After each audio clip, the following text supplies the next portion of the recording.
Hey guys, my name is Nithilan and I'm a second year industrial engineering student at the University of Toronto. In this video, I'll give a very brief rundown on why I hate using timetables or calendars to manage my time as a university student, and then I'll show you my super effective Excel sheet system, which is my go-to way of keeping myself organized in university. And I like this system because it's flexible, it doesn't make me feel as bad for not being productive sometimes, and I think it still does an amazing job in keeping me organized. So let's get right into it. So I think my biggest problem with timetables or calendars is that it's almost impossible to follow them. Like, I'm so bad at estimating how much time I need to do a task. Like, I might say, oh, I'll need 1 hour to finish the calc practice problems, but ends up taking me 2 hours. And sometimes random things just pop up. Like, I commute to school, so when I come home, I might end up talking to my mom for 30 minutes. And I want to talk to my mom, but I know I'm also behind my schedule now. And as soon as I've fallen behind, I have this urge to be like, oh, let me stay up at night and try to finish all the tasks that I didn't do. Or sometimes it's like, I didn't finish all my tasks and I'm never going to finish them. What's the point of me doing any work? And I just end up not doing any work that day and I feel so demotivated. I think there's so many reasons why you can hate calendars or timetables, and however I try to tweak them, like put hard tasks in the morning, easy tasks at night, or like put catch-up hours or catch-up days, it just never works for me. But I do think time management is super important at university, so that's why I use my simple Excel sheet system to manage my time. So now I'm going to give a step-by-step process on how you can set up this system and then come back and explain how you can use it effectively. So first you make 5 columns, 1 for each course. And then you want to list out all the weekly tasks for each course chronologically. And like how specific you go with this is up to you. Like for Calc 2, I had to read a document and do a mini quiz before every lecture, and it's called a PCE. So I would write each PCE and each lecture as a separate task. And if there's like a certain day where you have to get a task done by, then put that day in brackets. So to summarize, you want to list out all the weekly tasks you have for each course, and this includes like tutorials or weekly assignments. You could easily do this by looking at the syllabus in the beginning of the semester and seeing what are all the resources your professors are providing you. And you also want to make sure to write down review your lecture notes or make flashcards if that's something you're going to do. And on that note, on your syllabus you'll probably find dates for like when midterms are, or finals are, or even when big assignments are due, and you want to list out all these dates chronologically on the side here. And also just color code them so they're a bit more organized. Now the space at the top here is for your other commitments, like extracurricular activities or meeting up with your friends or family. How you use the space is totally up to you. Like for me, I only put my school related stuff here, but if you want to put everything, that's completely fine. So that's pretty much it for setting up the system. Now I'm going to go over and explain how you can use it during a typical week, and then talk about some benefits and possible setbacks you might face and how you can overcome them. Essentially, all you're doing is checking off boxes, and using the momentum of checking off boxes to keep going and finish more tasks. Every night or every morning, whatever works for you, just look at your Excel sheet and choose 2 or 3 tasks that you want to work on the next day. We're not going to set specific times on when we're going to get these tasks done. We're just going to set a rough deadline of finishing these tasks by the end of tomorrow. I'll be honest, I'm still working on this as well. Like, I have the tendency to be like, oh, let me finish the first task in 2 hours, let me finish the next one in 3 hours, and the last one in another 2 hours, and yay, I'm done for the day. I could actually take a break after. But like, that's not what we're trying to do here, because that's kind of like creating a mental calendar. You just want to let loose and try your best to finish all these tasks the next day. Even if you don't get these tasks done, it's completely fine, because our Excel sheet system actually has a plan to accommodate that, and I'll explain what this is very soon. Also, when you're trying to choose the 2 or 3 tasks for the next day, just look at the top of the spreadsheet and see if you have any fixed commitments tomorrow. If you're like me and you tend to forget these things, then put these commitments in your phone on your reminders app, so that way you never forget. Now that we've chosen the 2 or 3 tasks that we're going to start off with tomorrow, and we know about any fixed commitments we have, we are ready to tackle our day. So during the day, all you're doing is walking around with the university timetable. You're going to your lectures, your tutorials, and whenever you have a gap in your schedule, you just want to think about your 2 or 3 tasks, choose one, and get a start on it. You want to keep doing this throughout the day, trying to finish as much tasks as you can, and at the end of the day, you come back to your spreadsheet and check off any tasks you've completed. But the thing is, using the system is not that straightforward. I guarantee that the first week you try to use the system, you're probably going to run into the same problem I had during my first semester.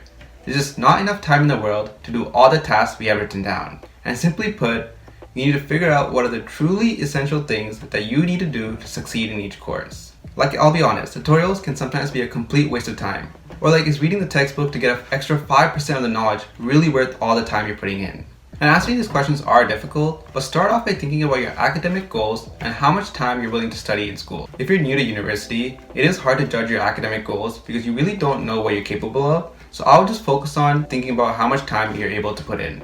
Like, be honest with yourself. Personally for me, that number is like 35 hours a week on a regular week, and I'm willing to put in another 10-15 hours when I have either midterms or exams. So my weekly checklist should only have 35 hours worth of work, and to get to that point, I need to eliminate a lot of tasks. And making these decisions on which tasks to eliminate is super difficult, and it's kind of hard for me to tell you what you need to do well in your specific courses. However, I do have a few videos that will help you make those decisions, so make sure to check that out. And I do think there's a lot more to it, and I'm going to go into a detailed video on how you can efficiently study in school, so if you don't want to miss out on that, then make sure to subscribe.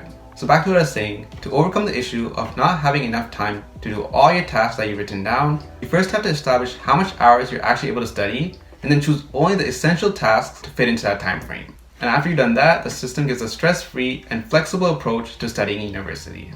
As I already mentioned, I hate calendars because they're so rigid and I feel so bad when I'm not able to stick to them. But the benefit of using the spreadsheet is that you have the flexibility to do any task you feel like in the moment. Like if you're motivated and full of energy, then you can go ahead and do the hardest task on the list.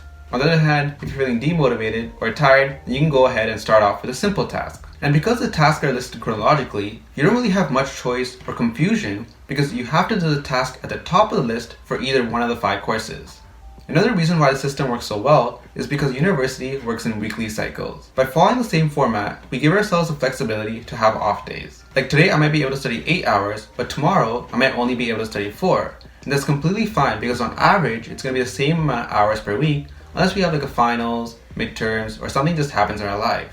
So all we have to focus on is the average number of hours per week. So for me, that's 35 hours, and if I hit that 35 hours by Sunday, then I'm all good to go. But even with all this planned out, in university, it's almost inevitable that we fall behind. But don't worry, our spreadsheet has that planned out.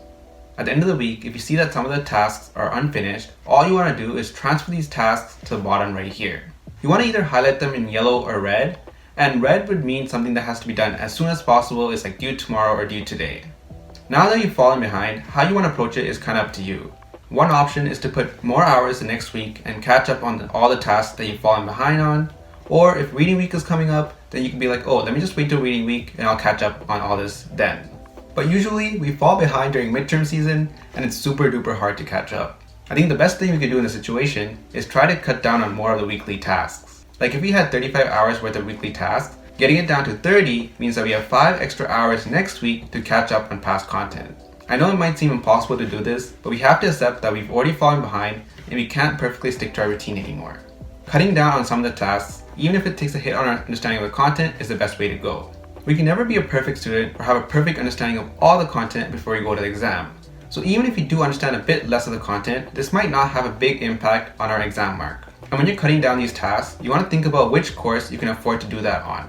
Like if you're doing really well in a course, or a course has an exam which is weighted really low, then that might be a good place for you to kind of like sacrifice some of your understanding. On the other hand, if you're having a hard time understanding one course, or the exam is really weighted a lot, then that might not be the best place for you to take a hit on your understanding. I know that's not what we really want to hear, but I do think many students have a really hard time catching up in school after you've fallen behind. So what I'm trying to do this semester is not try to prevent myself from falling behind, but try to postpone it as much as possible. Try to keep the point where I fall behind really close to reading week, really close to like exam week, so that way I have some time to recover. And the way we can do that and stay on top of things in university is by having a good time management system that works for us, like the spreadsheet. All I'm trying to say is that it's okay to fall behind, it's okay to have off days, as long as we have a system that accounts for that. One of the biggest differences between a calendar and a spreadsheet is that a spreadsheet is way more dynamic. Like after you set up your weekly tasks, they don't change. All you have to do at the end of the week is refresh your checklist, like uncheck all the boxes, and transfer any unfinished tasks down here. And you have the dates for major deadlines or assessments on the side here, so all you have to do is every week or so, just check that list and see if anything's coming up and plan accordingly. And on that note, if during the day a new task pops up, then just quickly write that down on your phone or something, and at the end of the day you can come back and input that into your spreadsheet. All I'm trying to say is that unlike calendars or timetables where you have to sit down and plan for a day, a week, or a month, this system always keeps going. Now the trap that students can fall into, especially if you're preoccupied with not falling behind in school, is trying to get ahead. You're always going to have work to do, so make sure to relax and do something fun every day. Even if it's the day before a final or a midterm, that extra 30 minutes of studying is not going to do anything, And if you're able to relax and get in a better state of mind, you'll do better anyways. And I do understand why people would want to time block that in a calendar, but honestly, I just think it's way more fun and relaxing if you do it spontaneously. Like if you're feeling demotivated and don't want to do any work, then there's no point in trying to push through. It's better just go do a fun activity, relax, and you'll probably be in a better state of mind after to do more work anyways. A calendar does make it hard to do these spontaneous, fun things because you're supposed to be doing something else at that time. But with our spreadsheet system, you have way more flexibility. At the end of the day, the semester will be over in 3 to 4 months and the cycle will repeat. It's okay to fall behind, it's okay to have off days, it's okay to do a spontaneous fun thing, as long as you hold yourself accountable with a flexible time management system. If you are going to give the system a try, then make sure to give yourself at least a semester to get adapted to it, because it does take a lot of time to adapt to any new system. Then maybe after that, you might actually end up liking it a lot. And I know I covered a lot of information in this video, so I don't want to spend like 5 minutes trying to summarize all of it. So I put the key takeaways of the video in the comments down below. So make sure to check that out. And if you found this video useful, then make sure to like the video so I can create more videos like this for you. Thank you for watching, and I'll see you next time.